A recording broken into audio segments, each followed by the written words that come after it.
I tried to stay loyal, but the black man didn't let me. Disclaimer: this content is intended for a mature audience. Viewer discretion is advised. I used to believe loyalty was the strongest thing a woman could hold on to. It was the one promise I made to myself when I married Ethan, that no matter how dull the days became or how far apart our hearts drifted, I would stay true. I never thought life would test that promise in the most unexpected way. But that was before he came into my life. The man who would shake everything I thought I knew about love, marriage, and control. Ethan and I had been together for 7 years. Our home looked perfect from the outside. A quiet neighborhood, a neatly trimmed lawn, 2 cars in the driveway. But inside we barely spoke anymore. His eyes were always on his phone, his work, his friends, never on me. I told myself it was normal. Every marriage hits that point where passion fades, right? At least that's what I kept repeating to convince myself everything was fine.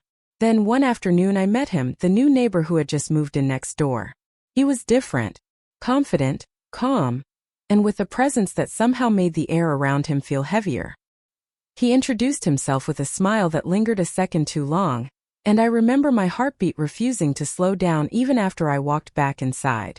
I told myself it was harmless, just a friendly hello. But deep down, something had already shifted.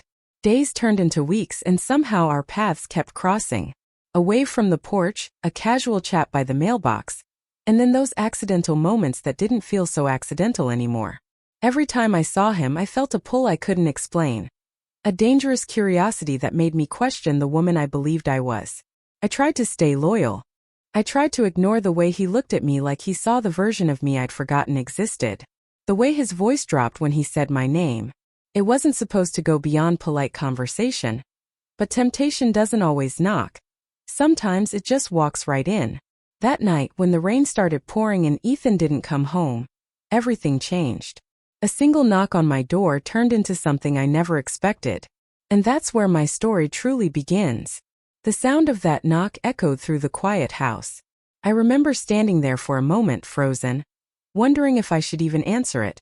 Outside, the rain was hitting the windows hard, blurring everything beyond the glass.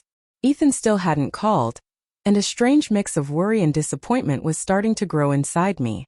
When I finally opened the door, he was standing there, soaked from the rain, holding an umbrella that had clearly lost the fight against the wind.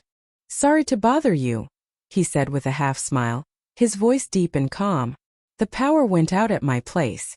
I thought maybe you'd know if it's the whole street." I nodded, trying to sound casual, but my voice came out softer than I intended. "Yeah, I think it's everywhere. It's been flickering all evening." He looked over my shoulder for a moment, then back at me. "You're alone?" he asked, not in a bold way, more like he already knew the answer. I told him Ethan was working late again, which was becoming the usual excuse I gave for his absence.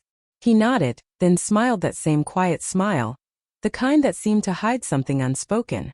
We talked for a few minutes at the door, just harmless small talk. But even in those few minutes, I felt that strange awareness between us again. Like the air carried too many words we both chose not to say. When he finally walked back to his house, I closed the door and leaned against it, my heart racing for no logical reason. Over the next few days, I kept catching glimpses of him. Taking out the trash, fixing something in his yard, jogging past our house in the mornings. I told myself it was coincidence, but the way his eyes lingered when they met mine told a different story.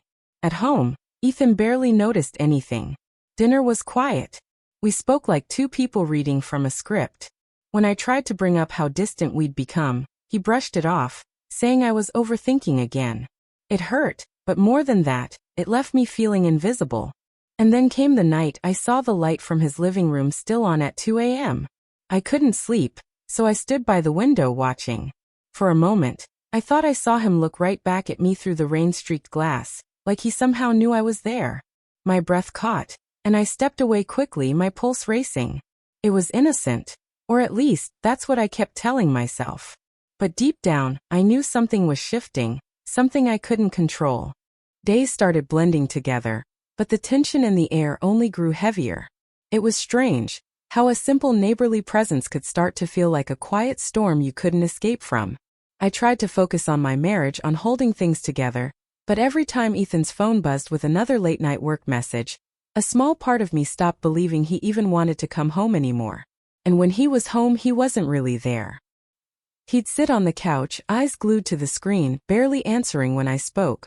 Sometimes, I'd wonder if he'd even notice if I disappeared for a few days. Meanwhile, next door, the man whose name I finally learned, Marcus, seemed to notice everything. He noticed when I changed my hair, when I looked tired, when I was outside just staring at the sunset a little too long. He had this quiet way of asking simple questions that made me feel seen again, like someone was actually listening. It wasn't flirtation, not at first. It was just connection. The kind I hadn't felt in a long time. But connection can be dangerous when it starts filling the spaces that were once meant for love. I caught myself thinking about him more than I should have. I'd walk by the window just to see if his light was on, and every time I did I felt guilty yet curious. Why did it feel like I was standing at the edge of something I couldn't define? Ethan must have felt the change too, even if he didn't say it. One night out of nowhere he asked, "Do you even love me anymore?" His voice was low, tired. I didn't have an answer. Not because I didn't, but because I didn't know what love was supposed to feel like anymore. That silence between us said more than words ever could. The next morning I found a small note slipped under my door. It wasn't from Ethan. Just a simple line written in neat handwriting. Some things you can't keep pretending don't exist. No name, but I knew who it was from. My hands shook as I read it, torn between fear and something I couldn't quite name.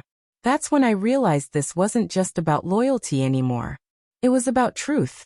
About facing what I had been running from inside my marriage and inside myself. But was Marcus trying to help me see that truth? Or was he pulling me into something I didn't understand yet? I held that note in my hand for a long time, reading it over and over as the rain tapped softly against the windows. My mind was racing, torn between confusion and curiosity. What did Marcus mean? Was it about me, or was he trying to tell me something else? Something I hadn't noticed yet? That night I couldn't sleep. Every sound outside made me sit up. Every flicker of light felt like a sign. When I finally gathered the courage to look through the curtain, I saw him standing on his porch, looking right toward my house. He wasn't smiling. He just stood there for a moment, as if waiting for me to understand something unspoken, before disappearing back inside. The next morning I tried to shake it off. Maybe I was overreacting. Maybe the note wasn't even from him. But deep down I knew it was. Later that day I went to his house, telling myself I just needed to clear the air. He opened the door almost immediately, like he had been expecting me. "You got my note," he said quietly. I didn't answer. The silence stretched between us, heavy and uneasy. Then he added, "You shouldn't ignore what's right in front of you." His tone wasn't threatening, it was calm, almost knowing, but it made me shiver anyway. Before I could ask what he meant, Ethan called.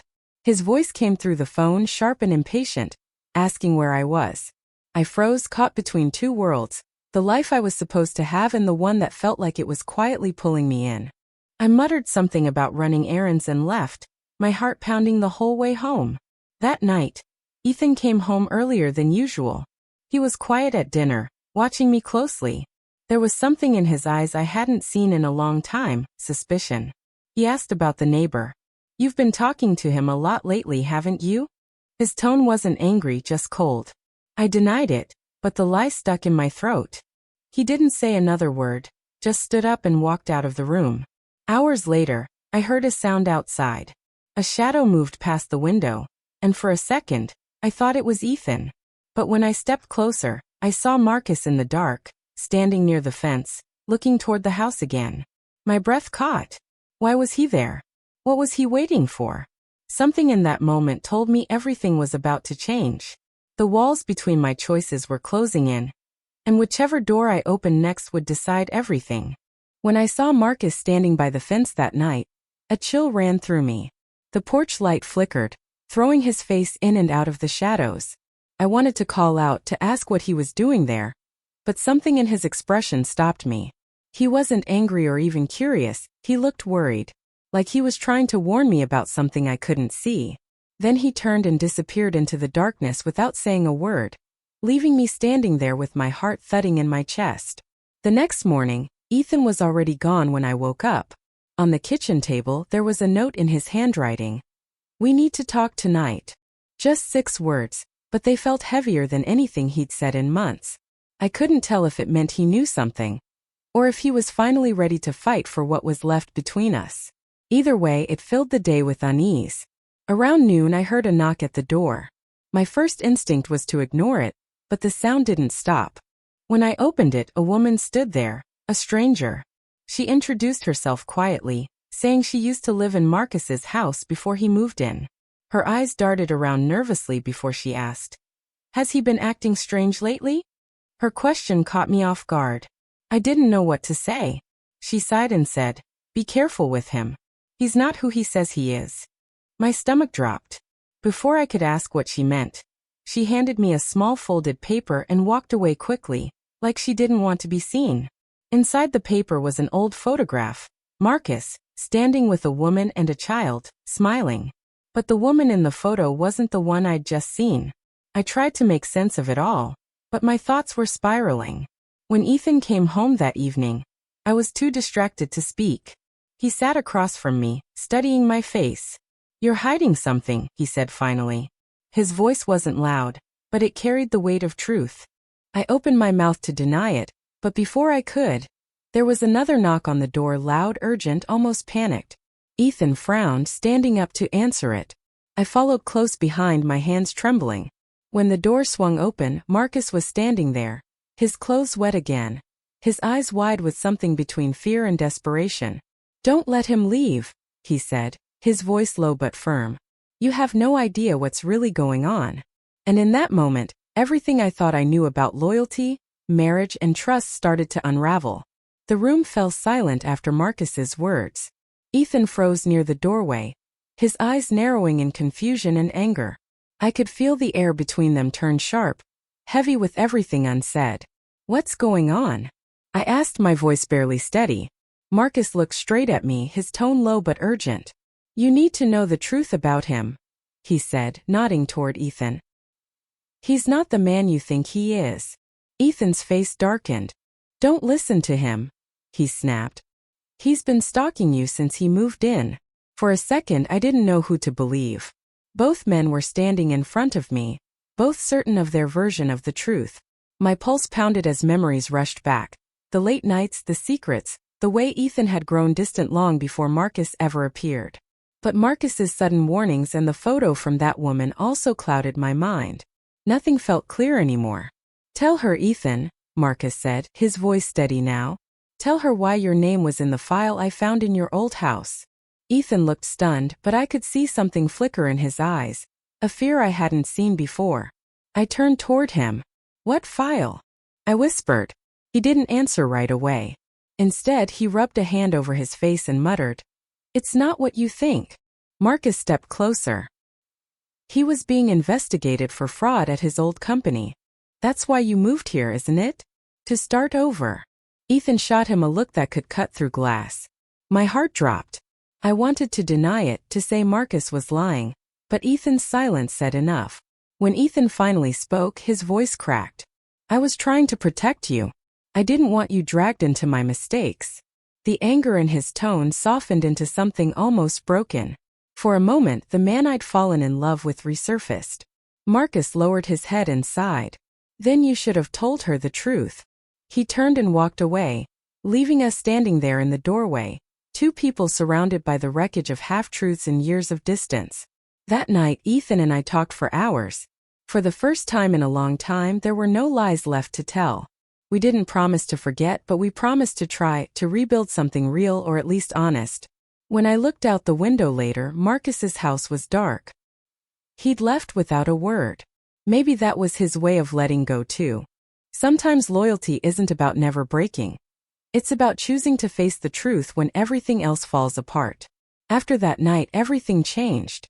The truth had stripped away all the pretending, leaving only silence and the weight of what we both had hidden. Ethan finally admitted everything: the investigation, the lies, the late nights that weren't about work but about trying to fix what he'd broken long before. I sat there listening, torn between anger and sympathy. For the first time in years, he spoke with honesty, not pride or defense, just regret. And as much as it hurt, part of me understood. People make choices out of fear, and sometimes those choices turn into walls that trap everyone inside. When the sun came up, the house felt different. Lighter, maybe. Or maybe I was just exhausted from carrying too much for too long. Ethan made coffee for both of us. A small gesture that felt unfamiliar but oddly comforting. He didn't ask for forgiveness, he just said, "I want to start again if you'll let me." I didn't answer right away. I just looked at him and realized that forgiveness wasn't something you gave for someone else, it was something you gave yourself so you could finally move on. Marcus never came back after that night. His house stayed empty for weeks before a for sale sign appeared on the lawn. Sometimes I'd catch myself looking out the window, wondering who he really was and what his story had been. Maybe he'd been running from something too. Maybe in a strange way. His arrival forced everything that had been buried to finally surface. Whatever his reason, I was grateful. He'd left behind a truth that couldn't be ignored anymore. Life didn't go back to how it was before. It couldn't. But slowly, Ethan and I began to rebuild, not into what we were, but into something different. We talked more, argued honestly, and tried to find our way back to being real. I also started spending more time with myself, learning to be alone without feeling lonely, learning that loyalty doesn't mean losing yourself in the process. Months later, I found that old note again tucked in a drawer. Some things you can't keep pretending don't exist. It felt different now, less like a warning and more like a lesson. Sometimes the truth comes in ways that hurt, but it's the only thing that sets you free. If you were in my place, would you have stayed and rebuilt, or walked away to start new? Tell me in the comments what you would have done, and if you'd want to hear what became of Marcus after he disappeared.